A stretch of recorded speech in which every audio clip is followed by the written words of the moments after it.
Every species remembers the day Deathworlders chose not to play nice. Part 1, the day diplomacy broke.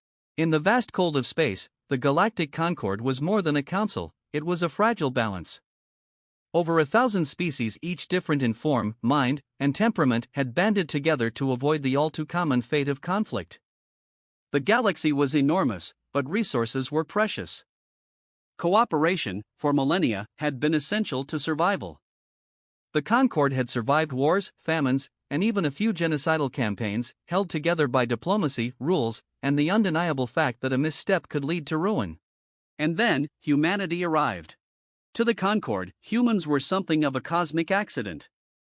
They emerged from a Class 12 death world, a planet that should have snuffed out fragile life, with acidic oceans, fierce gravitational pull, and predators on every corner.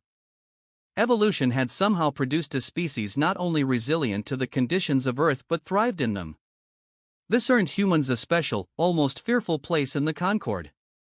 They were known as Deathworlders, a term reserved for species from lethal planets who, despite the odds, had evolved. The Concord, however, had come to see humans as something close to a joke. Sure, they were strong, resilient, and innovative, but their leaders were always eager for allies, always quick to extend an olive branch. Humans had made allies faster than any species in recorded history, forging bonds with everyone from the insectoid VRRL to the aquiline AV Chi. To the galaxy, humanity's greatest strength was its diplomacy, its ability to play nice. So when the Adarans, a brutal and expansionist species with their sights on the mineral-rich worlds of the Zenori Alliance, began to muscle their way into Concord space, no one was surprised that the humans took the diplomatic approach. For months, human diplomats tried to talk the Adarans down, and for months, they were met with aggression and empty promises of peace. But then came the incident at Kayla Outpost. Kayla Outpost, a backwater research station on the edge of Concord space, orbiting a dim orange star. It was a quiet place, where scientists from multiple species lived and worked together, studying ancient alien ruins on the nearby planet, KX-11. For decades, Kayla had been a symbol of peace and unity, a place where the only conflicts were over whose turn it was to cook the algae stew or who left the medlab in disarray. That morning, the scientists were going about their daily routines when sensors picked up an incoming Adaran warship. At first, the station's leaders assumed it was a diplomatic visit, a rare but possible occurrence. But as the warship closed in, something strange happened. The Adaran ship locked weapons. Within minutes, Kayla's shields were overwhelmed. The station shook violently under the Adarans' relentless assault, its comm channels screaming with distress calls. Scientists scrambled for the lifeboats, but the Adaran warship methodically targeted each escape pod, destroying them in cold blood. The station's distress signal reached human space in less than 3 minutes, a frantic, half-destroyed transmission ending with screams and static. On Earth, at the United Galactic Embassy, Ambassador Amelia Reyes received the transmission. Watching the flickering video feed, her face hardened. Around her, the normally chaotic and bustling control center fell silent. Human diplomats and officers stared at the screen, absorbing the horror of the Kayla attack. Her voice, usually warm and welcoming, turned icy as she sent a single message across Concord channels. This is Ambassador Reyes. Humanity will no longer tolerate aggression from the Adarans. We will respond with force. And we will not play nice. The Concord Chambers, Galactic Council Headquarters. The message from Ambassador Reyes rippled through the Concord like a shockwave. Many species reacted with shock, others with outright fear. The concept of humanity not playing nice was as terrifying as it was unthinkable. The humans had always been diplomats, never aggressors. In the Grand Council Hall, the Adaran delegate, an 8-foot-tall, armored beast with eyes that gleamed a dull red, scoffed at the humans' response.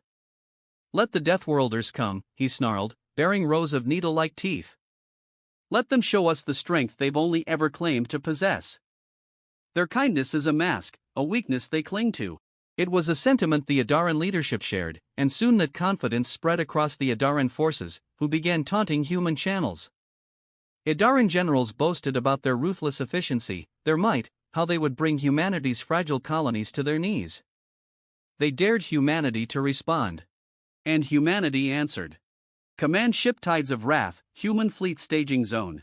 Rear Admiral Daniel Hayes, veteran of the Martian Defense Wars, stood on the bridge of his command ship, watching as the human fleet assembled. Fighters, frigates, carriers, all polished and brimming with the latest in human-engineered weaponry. The Tides of Wrath was a massive ship, a dreadnought outfitted with neutron lances, graviton cannons, and the latest in kinetic shielding. The fleet consisted of 60 ships, each manned by crews who'd volunteered the moment they'd heard about Kayla. Hayes clenched his fists, watching as each vessel lit up on his screen, weapons systems powering on one by one. He knew the crew's mood well, he shared it. They were ready, seething with restrained rage, a tightly controlled storm waiting to be unleashed. "Sir, fleet is standing by," his second-in-command reported. Hayes gave a curt nod. "We jump in 5. Prepare all hands." He paused, watching the blue lights of the hyperdrive calibrations. Then, he spoke into the fleet-wide calm. "Our mission is simple. We're showing them what it means to cross the line with humanity. No half measures. No mercy. Today, they will understand what it means to make an enemy of a Deathworlder." Edge of Adaran space, battlefield designation Omega 9.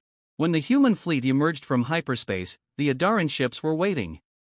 Their fleet, larger in number and brimming with brutalist war designs, stretched across the sector like a dark web. The Adaran flagship transmitted a final message: "Human vessels, surrender now or face annihilation." Hayes chuckled. They have no idea. With a simple command, he ordered the human fleet to engage. In moments, the dark vacuum filled with the flash of energy blasts, the streak of torpedoes, and the hum of railguns firing at near-light speeds. The Adarans quickly realized something was wrong. They had expected human ships to be nimble, quick to avoid engagement, seeking cover, calling for diplomacy. Instead, the humans fought with a ferocity the Adarans hadn't prepared for. They weren't evasive, they were direct, closing the distance in coordinated formations. Human ships tore through Adaran defenses like a battering ram, using relentless firepower and precision tactics to punch holes in their formation.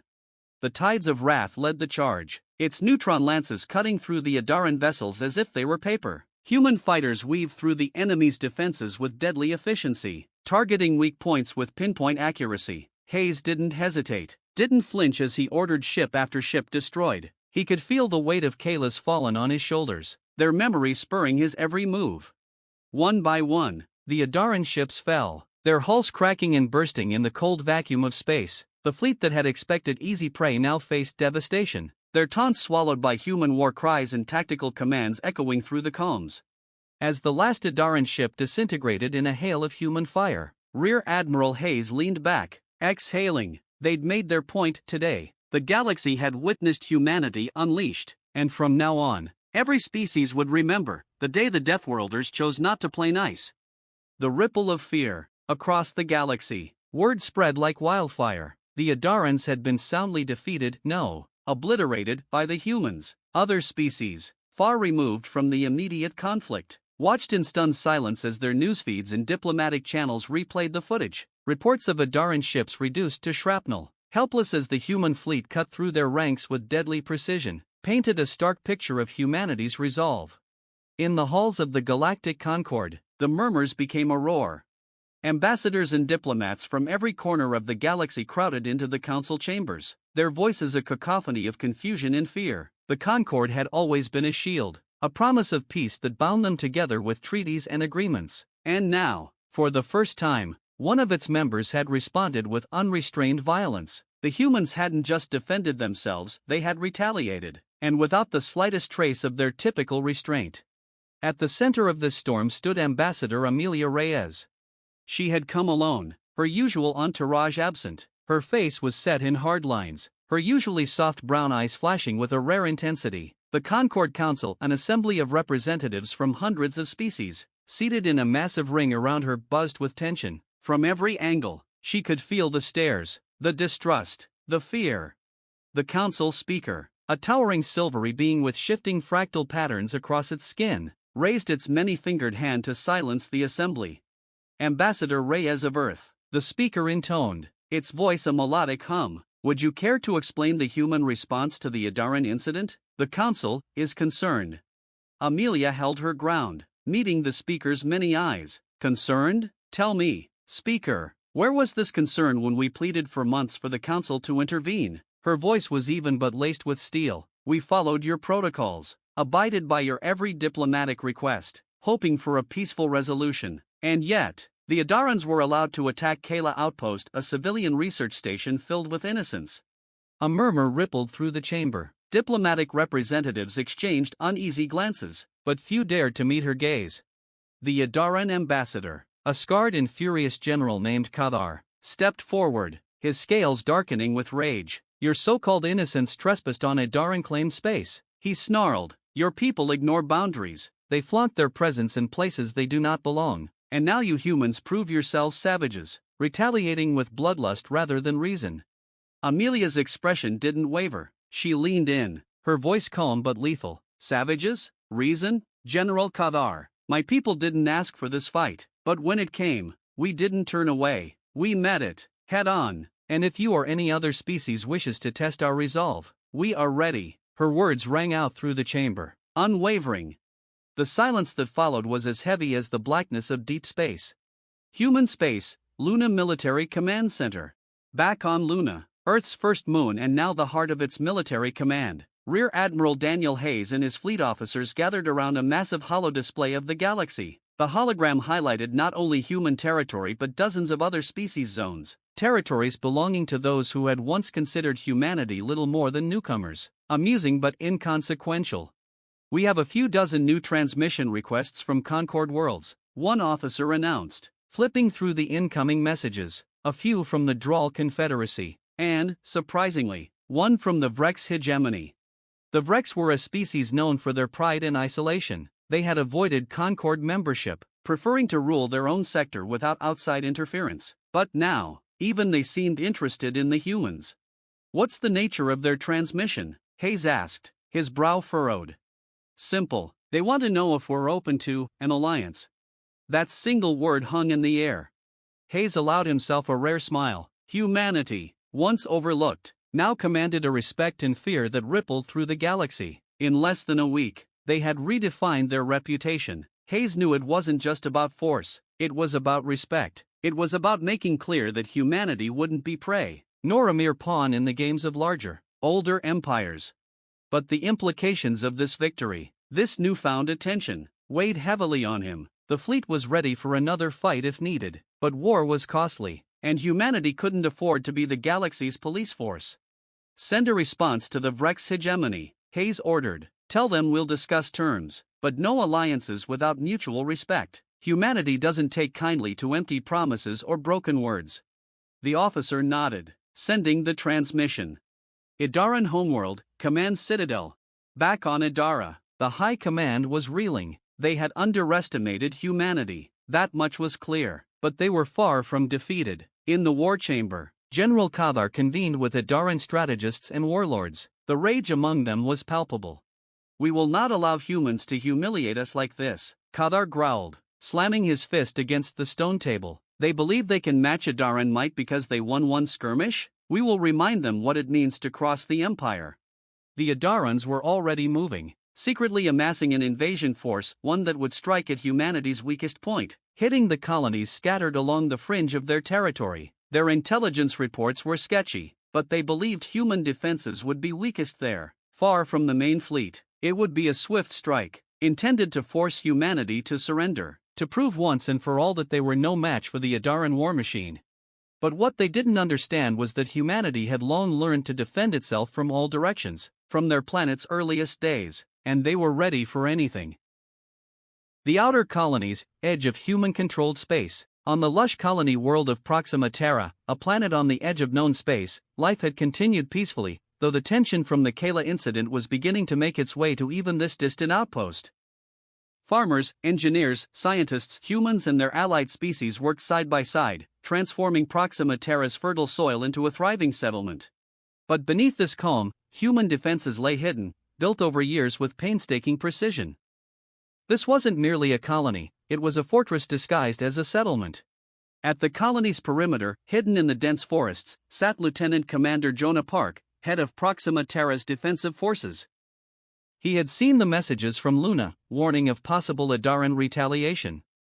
His troops had been drilling harder, practicing with the advanced electromagnetic cannons and ground-based shield generators that humanity had perfected over years of fierce planetary defenses. As the sun set over the colony, Park scanned the skies, a strange sense of foreboding settling over him. Then, as if summoned by his own thoughts, his calms crackled to life. "Commander, we're picking up multiple signatures," a voice reported, trembling with urgency. "Ships.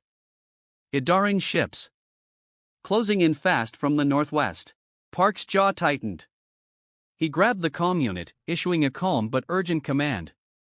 "Activate planetary shields and prepare the anti-orbital defenses. Inform the colonists, no one panics, everyone heads to designated shelters.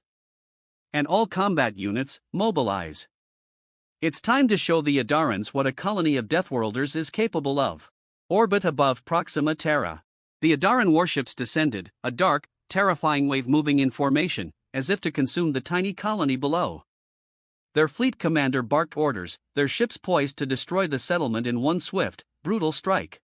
But the humans had expected them. Anti-orbital cannons fired from hidden silos across the colony's surface, their rounds lancing up through the atmosphere and striking the Idaran ships. The coordinated fire was relentless, forcing the Idarans into evasive maneuvers as they struggled to adjust to humanity's unexpected response. From the ground, Proxima Terra's defensive squadrons launched, atmospheric fighters climbing to engage the invading force. Human pilots, trained in the unforgiving skies of Earth, wove in and out of the Idaran ships, exploiting every gap in their defenses. The initial Idaran confidence began to shatter, replaced by a panicked realization that this wasn't a simple colony, this was a death trap. On the ground, Lieutenant Commander Park issued command after command, his voice steady as he guided his forces through the chaos. "Keep pushing them back. Don't let them establish a foothold." The Idaran ships, caught off guard by the colony's defenses, began to falter. And within an hour, the once mighty Idaran fleet that had hoped to terrorize humanity found itself in full retreat, limping away from Proxima Terra, leaving behind only wreckage and shattered pride. As news of the failed attack reached Concord channels, the message became clear: humanity was done playing nice, and they wouldn't stop until every last enemy understood the cost of underestimating them. In the days to come, every species, friend and foe alike, would remember this day, and they would whisper one simple truth: the Deathworlders would not be prey. The price of defiance. The defeat at Proxima Terra sent shockwaves through the Idaran Empire. They had underestimated humanity twice, and twice they had faced humiliation. Their invasion fleets, previously the scourge of Concord space, now seemed vulnerable. The Idaran High Command found itself scrambling, trying to salvage its reputation, its pride. But for the Idarans, pride was paramount and the humans had left it in ashes. Galactic Concord Council Chambers. The council hall was silent as the Idaran ambassador, General Kadar, approached the center platform, his heavy footsteps echoing across the chamber. His face was a mask of barely contained rage, his scarred, imposing form looking almost diminished by the stinging failure. Around him, the other representatives watched with a mix of wariness and dark satisfaction. In the heart of the circular hall, seated calmly, was Ambassador Amelia Reyes. Her face remained impassive as Kadar glared down at her, his red eyes burning with anger. When he spoke, his voice was low, brimming with accusation. "You humans think you can insult the Idaran Empire?" he sneered. "You've stirred a flame you cannot control. Your worlds will burn." Reyes. Amelia did not rise to his bait. Instead, she leaned forward, meeting his gaze without flinching. "General Kadar, the Idaran Empire chose to wage war on a research outpost filled with innocents. You escalated this, and you alone. We offered peace, diplomacy, and you responded with bloodshed. You can threaten us all you like, but we are no longer interested in diplomacy with your kind." Kadar's eyes narrowed. "Then I will see your kind exterminated. The Idaran Empire will not rest until every human world is ashes." The chamber buzzed with whispers and gasps. This was an unprecedented escalation, an open declaration of genocide against another member of the Concord. Kadar's words had crossed a line, and every ambassador in that room knew it. Amelia raised her hand, and the room fell silent once more. She looked around at the representatives from hundreds of species, her gaze unyielding. "Let me make this very clear. Humanity does not seek war, but if war is forced upon us, we will fight and we will not hold back." The room erupted in shocked murmurs, but Amelia's voice cut through the noise like a blade. "We are done playing by rules that only we follow, and if anyone doubts our resolve, they need only look at the debris field over Proxima Terra." With that, She turned on her heel and walked out, leaving the council chambers echoing with her words. Kadar watched her leave, his fists clenched, a new determination simmering beneath his rage. If humanity wanted a fight, the Adaran Empire would bring them a war they would never forget. Human Space, United Solar Defense Fleet Strategic Command on Luna. Back in the command center on Luna, Rear Admiral Daniel Hayes and his officers were busy reviewing the latest intelligence. Adaran ships had been spotted massing in several sectors along the border of human space, indicating that they were preparing for a full-scale invasion. "They're planning something big," Hayes muttered, looking at the holographic map with narrowed eyes. The Adarans were nothing if not relentless. They had been humiliated twice now, and Hayes knew they wouldn't stop until they had either crushed humanity or been crushed themselves. His second-in-command, Commander Riley Chan, spoke up. "Sir, we've received requests from several Concord species. They're asking if we would consider alliances. It seems some of them are beginning to fear that the Adarans will come for them next." Hayes nodded thoughtfully. Humanity had long been seen as the new kid on the galactic stage, and for years they had been forced to prove themselves again and again. But now, with the Adarans declaring open hostility, other species were beginning to see humanity as something else, a potential shield against a common threat. "Contact them," Hayes said, his voice firm, "but we make it clear that we aren't interested in alliances of convenience. We want allies who are willing to stand by us, just as we'll stand by them. No more empty promises." Commander Chen nodded. "I'll send the message." As the command center buzzed with activity, Hayes looked out over the display of the human fleet. They were powerful, yes, but the Adarans still held the advantage in numbers. Humanity couldn't afford to fight this war alone. The rim of human-controlled space, the battle for Delta Triumph system. Weeks later, humanity's first true test of survival began. The Delta Triumph system was a distant, sparsely populated region at the edge of human territory, home to a small but thriving colony. It was far from the main fleet, a perfect target for the Adarans. They attacked with full force, sending an armada of over 100 warships, supported by deadly planetary assault vessels designed to devastate colonies and military outposts alike. On the surface of Delta Triumph's primary colony, soldiers and civilians alike braced for impact, preparing the defenses and reinforcing shelters. The colony's leader, a hardened veteran named Colonel James Nakamura, stood atop a hastily fortified hill, his binoculars focused on the sky as he watched the Adaran warships burn into the atmosphere. "All right, everyone, this is it," he called out to his people. "Remember, we are not just defending this colony, we are defending humanity. Hold the line, and don't let them take an inch." With grim determination, the colonists readied themselves for what was likely to be a brutal siege. Above Delta Triumph human defensive fleet, the Adaran fleet broke through the outer defenses, their ships descending like hawks. The human defensive fleet, smaller but far from defenseless, met them in orbit, launching wave after wave of torpedoes and energy lances. Explosions blossomed in the vacuum of space as human ships, outnumbered but fiercely determined, fought back against the Adaran armada. On board the flagship Indomitable, Captain Elena Vasquez coordinated the defense. Her crew, a hardened team of veterans and rookies alike, manned their stations with white-knuckled intensity. "They're overwhelming the perimeter, Captain," her tactical officer shouted. "Hold formation," Vasquez ordered. "Redirect power to forward shields and prepare to ram if necessary. We will not let them through." One by one, human ships fought with everything they had, weaving through Adaran fire, taking out enemy ships with precise strikes. But the enemy was unrelenting. The Adarans fought with brutal efficiency, their ships firing relentlessly as they forced their way through the defenses. Surface of Delta Triumph, the siege begins. As the Adarans began landing ground forces, the colony's defenders took up their positions. Colonel Nakamura's forces, outgunned and outnumbered, held their ground with grim resolve. Each colonist was armed, every hallway and rooftop a defensive stronghold. The battle raged across the colony, with hand-to-hand skirmishes breaking out as Adaran troops pushed deeper into human territory. Nakamura himself led the charge, his assault rifle blazing as he fought alongside his people. He knew that every inch they held meant another second for the civilians in the shelters, another chance for survival. Orbit of Delta Triumph, human reinforcements arrive. Just as the colony's defenses seemed on the brink of collapse, a ripple in space heralded the arrival of reinforcements. Rear Admiral Hayes's fleet emerged from hyperspace, a wave of fresh ships bristling with weaponry and resolve. Hayes wasted no time. All ships, engage at will, focus fire on the enemy command vessels and push them back. The newly arrived human ships slammed into the Adaran fleet with unrestrained fury, their cannons blazing as they tore through enemy vessels. Hayes's tactics were ruthless, using gravity wells and coordinated maneuvers to pull the Adaran ships into kill zones, breaking apart their formation with deadly efficiency.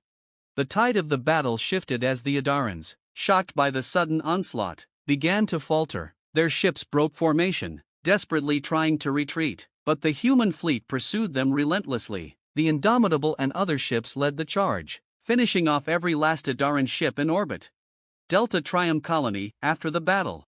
On the surface, as the last Adaran ground forces surrendered or were eliminated, Colonel Nakamura finally allowed himself to breathe. He looked around at his surviving defenders, their faces grim but triumphant. The colony had held. Against all odds, humanity had turned back the Adaran assault.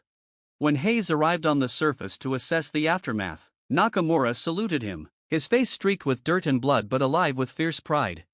"They thought they could break us," Nakamura said, his voice barely containing the intensity of his emotions. "They thought they could make us surrender, but they don't understand what it means to be human." Hayes nodded, clapping him on the shoulder. "They're learning, Colonel, and after this, I doubt they'll ever forget." Across the galaxy, a new fear. News of the victory at Delta Triumph spread even faster than the initial skirmishes. Other species, once skeptical of humanity's strength, now saw them in a new light. They were no longer just diplomats, no longer Deathworlders with a soft side. Humanity had proven that they would stand, fight, and defend their worlds with everything they had, and they wouldn't back down. The Adaran Empire, for the first time in centuries, felt the stirrings of fear. Humanity had risen, and now, the galaxy knew that if pushed, they would push back harder. They would never play nice again. The Adaran Empire's retaliation. The Adaran Empire, shamed by its losses and desperate to maintain control over its reputation, turned to a last resort, an ancient protocol, known only to the highest echelons of their society, the Tar Directive. This was a strategy not of precision or conquest, but of sheer annihilation. It meant targeting the core of an enemy civilization, stripping them of morale, resources, and, above all, hope. If the humans wanted a war, the Adarans would give them a war that would make their Earth shake. Human space, Earth, United Solar Defense Headquarters. On Earth, news of the Adarans' deployment of the TAR Directive reached Rear Admiral Daniel Hayes in his office at the United Solar Defense Headquarters. He had been expecting some form of retaliation, but the intelligence report he read made his blood run cold. The TAR Directive was brutal even by Adaran standards. It called for unrestricted warfare aimed not only at military targets but also at civilian infrastructure, supply lines, and population centers. It was meant to destabilize and overwhelm, to wipe an enemy species from the stars. Commander Riley Chen was beside him, her face ashen. "Sir, reports indicate multiple Adaran fleets en route to critical human systems. They're using cloaking fields and scatter formations to mask their approach. We estimate they'll reach human-controlled space in a matter of days." Hayes stood, a fierce determination hardening his features. "Alert the Council and recall every fleet we can spare to defend Earth and the core colonies, and inform the civilian authorities. It's time for every able-bodied person to prepare to fight. Humanity will stand as one." Chen nodded, a new resolve sparking in her eyes. The Adarans had unleashed something they could never take back, a campaign of extermination that threatened not only soldiers but families, cities, entire worlds, and if they wanted to extinguish humanity, they would have to face humanity at its fiercest. Galactic Concord Council Chambers. Even as humanity prepared, word of the Adarans' total war strategy reached the Concord. This was no longer a simple conflict between two species, it threatened to plunge the entire galaxy into chaos. The Council, usually slow to action, was forced to confront the looming crisis head-on. Ambassador Amelia Reyes addressed the Council again, her voice strong yet controlled. "The Adarans have activated the TAR Directive. They intend not just to conquer but to exterminate. If the Concord does not act now, if we do not unify against this threat, humanity will not be the only target." The chamber was silent. the enormity of her words settling over the assembled ambassadors like a dark cloud. It was a turning point, and everyone present felt it. After a long silence, the speaker addressed the assembly. We cannot ignore the threat posed by the Adaran Empire. Humanity's struggle is no longer theirs alone. A special task force will be formed, comprised of volunteers from all Concord species, to reinforce human defenses.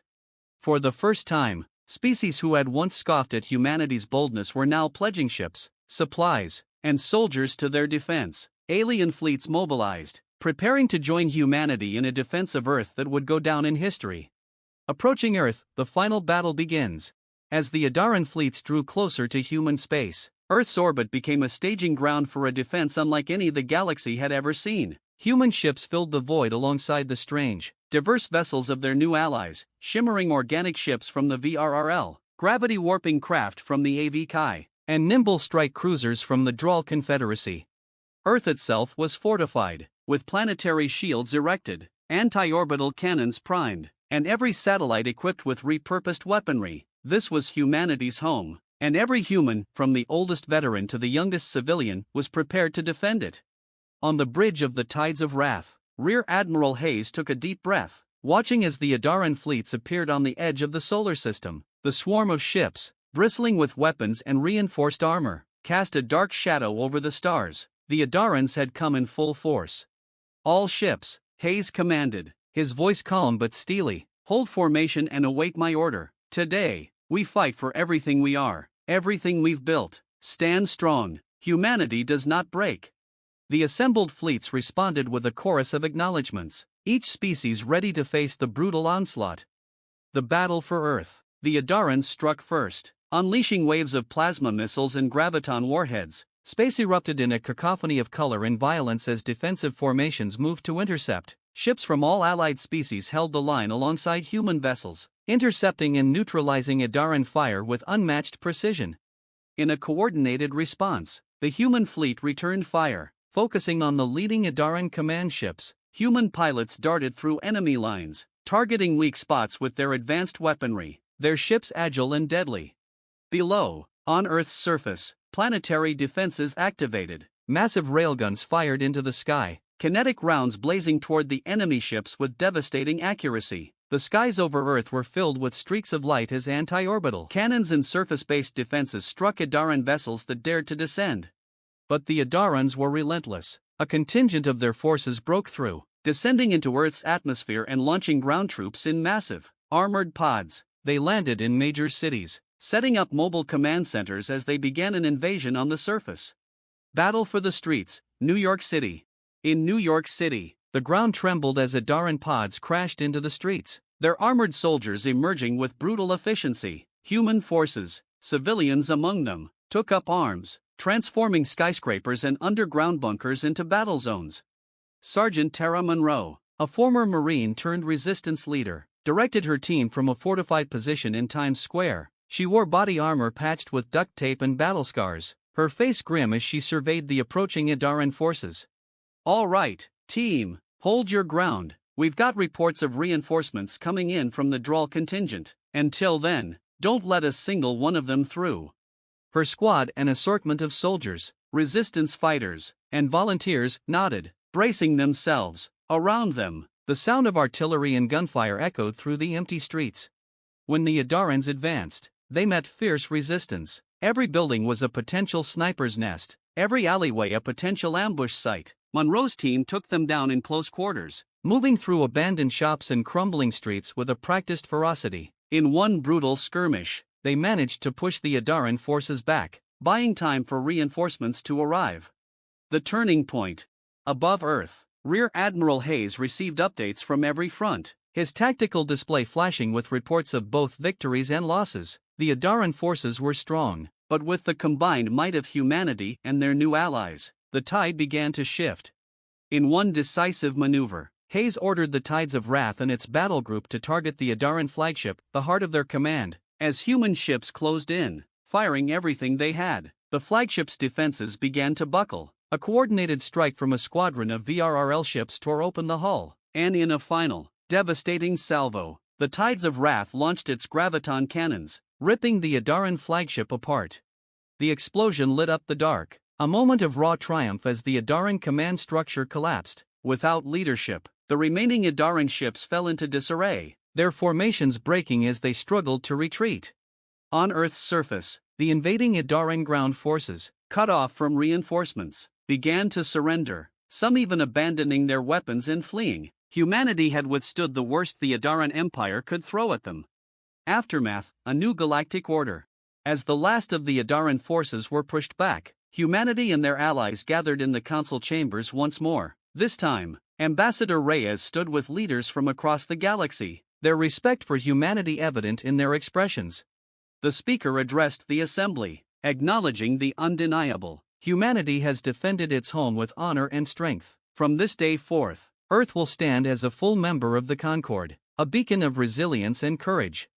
Ambassador Reyes nodded, her voice carrying the weight of what they had endured. We did what we had to do, not just for ourselves, but for the future of the galaxy. Let this be a message to any who would seek to conquer, to subjugate. Humanity will stand against any threat. And now, we stand with our allies. As the chamber filled with applause, humanity's place in the galaxy was cemented. They were no longer just newcomers, they were warriors, defenders, and, above all, survivors. The galaxy would never forget the day the Deathworlders stood unyielding, and every species, from the Concord to the distant edges of known space, would remember that humanity was not to be underestimated. Epilogue, Seeds of a New Era. In the quiet after the battle, on the streets of New York, people gathered, rebuilding, repairing, and mourning. For the first time in history, humans and aliens worked side by side on Earth's soil, sharing stories of the battle, of their survival, of their shared resolve. Humanity had shown the galaxy its strength, and now, with allies by their side, they looked to the stars not just as warriors but as true equals, ready to shape the future of the galaxy together. The end.